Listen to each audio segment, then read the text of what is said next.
A gente vive numa era de hiperconexão, né? A informação voa, viaja na velocidade da luz. Mas, ironicamente, a nossa geração parece que nunca esteve tão exausta, tão ansiosa e, vamos falar a verdade, tão solitária. É muito doido pensar que a mesma tela que conecta a gente com o mundo inteiro também traz um peso gigante, com notificações que não param e aquelas comparações irreais que a gente faz o tempo todo.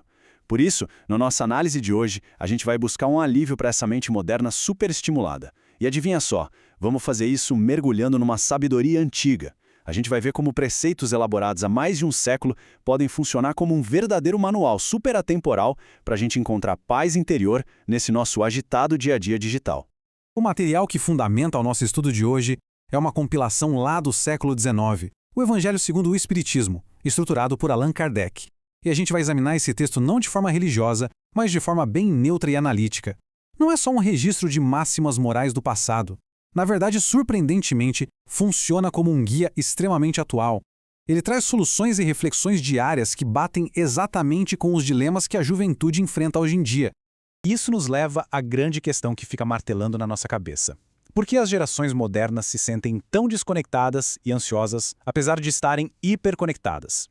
Então, vamos mergulhar de cabeça nisso. A resposta pode estar na falta de âncoras morais práticas para ajudar a gente a filtrar todo esse ruído. A obra que vamos analisar propõe exatamente isso. Pequenas pílulas de sabedoria para a gente tomar no dia a dia e conseguir navegar por essas correntes tempestuosas da modernidade. Nossa pauta de hoje está estruturada basicamente como um bloco de receitas médicas para a mente.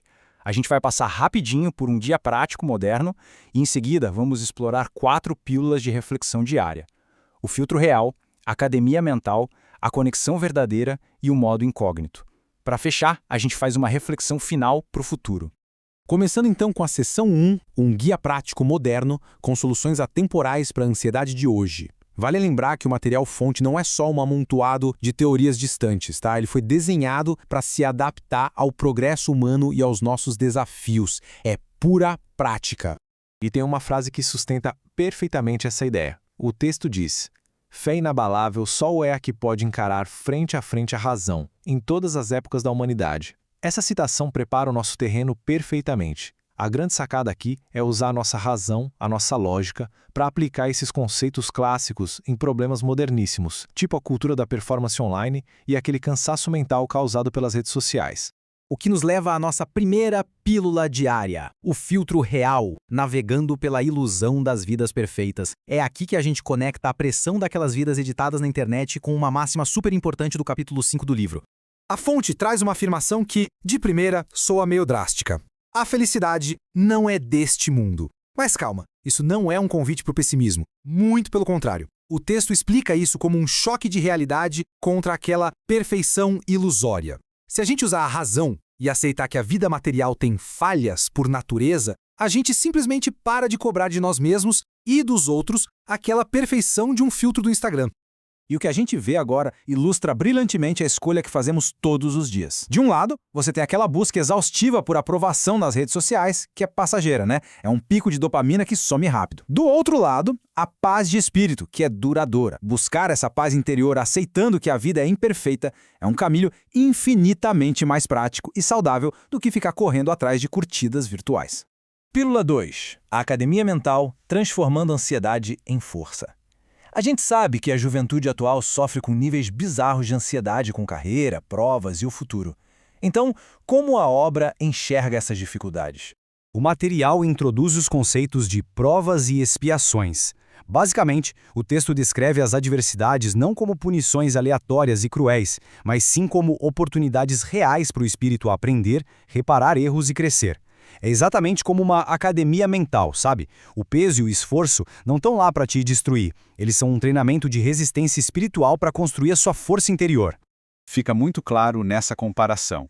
Se a gente enxerga as dificuldades como uma punição cega, a reação natural é ficar amargo, frustrado.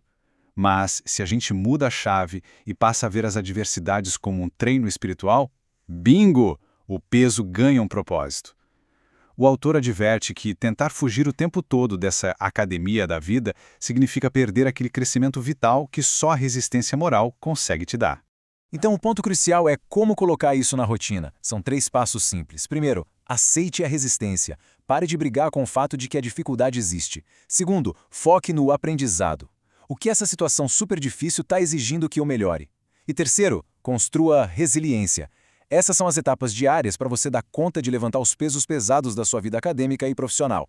Pílula 3. A conexão verdadeira. Como bater de frente com o isolamento e a temida cultura do cancelamento. O mundo online de hoje costuma ser dominado por julgamentos rápidos, né? Como a sabedoria lá de 1800 e pouco lida com isso. O capítulo 15 traz talvez a frase mais famosa de toda a obra: fora da caridade não há salvação. Mas segura aí, porque a beleza lógica da coisa é que o texto redefine completamente o que a gente entende por caridade. Não é só dar esmola ou doar coisas materiais, é muito mais amplo. A grande introdução aqui é o conceito de caridade moral. O que é isso? É o ato de tolerar quem pensa diferente, perdoar as fraquezas alheias, evitar julgamentos duros. É uma caridade que custa 0 centavos, mas exige um esforço mental gigantesco. Trazendo para os dias de hoje, essa caridade moral é a forma definitiva de empatia digital. É o melhor networking que existe. E para transformar isso em ação no dia a dia, a fonte nos dá estes hábitos. Perdoar facilmente. Ignorar zombaria. Sabe a regra de ouro da internet de não alimentar os trolls? É isso. Evitar ficar escrutinando os defeitos dos outros e apoiar quem está fragilizado. Praticar isso é criar conexões humanas de verdade, em vez de interações tóxicas. Chegamos na pílula 4, o modo incógnito, escapando da cultura da performance. Vamos falar um pouco sobre aquela busca desesperada por engajamento e o famoso ativismo de fachada. No capítulo 13, a gente encontra a máxima: não saiba a vossa mão esquerda o que dê a vossa mão direita. Agora, o que é realmente interessante nessa ideia é como essa sabedoria antiga mira cirurgicamente na vaidade moderna. A tese é que qualquer bem que você faça apenas com o intuito de ser visto perde totalmente o valor moral e vira só uma transação de ego. Olha só esse contraste. De um lado, a gente tem a pura ostentação. Quer fazer algo de bom só para gravar um vídeo chorando e receber palmas virtuais. Do outro lado, temos a caridade oculta, o ideal proposto pela fonte. É você praticar a bondade rodando 100% em modo incógnito, sem esperar clique, sem esperar aplauso. A prática para nossa rotina é bem direta. Ajude sem postar. Dê suporte aos outros de forma silenciosa. Espere 0 reconhecimento. O texto afirma com todas as letras que a verdadeira satisfação vem da ação em si, e não da chuva de comentários positivos no seu post. É literalmente um antídoto perfeito para nossa ansiedade por engajamento. Para fechar nossa sessão 6, reflexão para o futuro, mantendo uma prática diária. A gente viu como essas 4 pílulas podem se combinar numa rotina. Mas onde isso tudo vai dar segundo o material original? O objetivo final está definido no capítulo 17, tornar-se o homem de bem. E, gente, isso não é um ideal perfeito, inatingível e sem falhas, de jeito nenhum. É simplesmente alguém que estuda constantemente as próprias imperfeições e que faz um esforço genuíno para ser um pouquinho melhor hoje do que foi ontem. É sobre melhoria contínua. E a gente encerra a nossa análise com uma pergunta bem provocativa que esse guia nos deixa. Se toda a nossa pegada digital sumisse amanhã, todos os perfis, as fotos, os seguidores, qual seria a pegada espiritual e moral que restaria de verdade?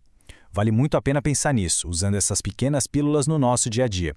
É isso, continuem questionando, continuem buscando e até a próxima.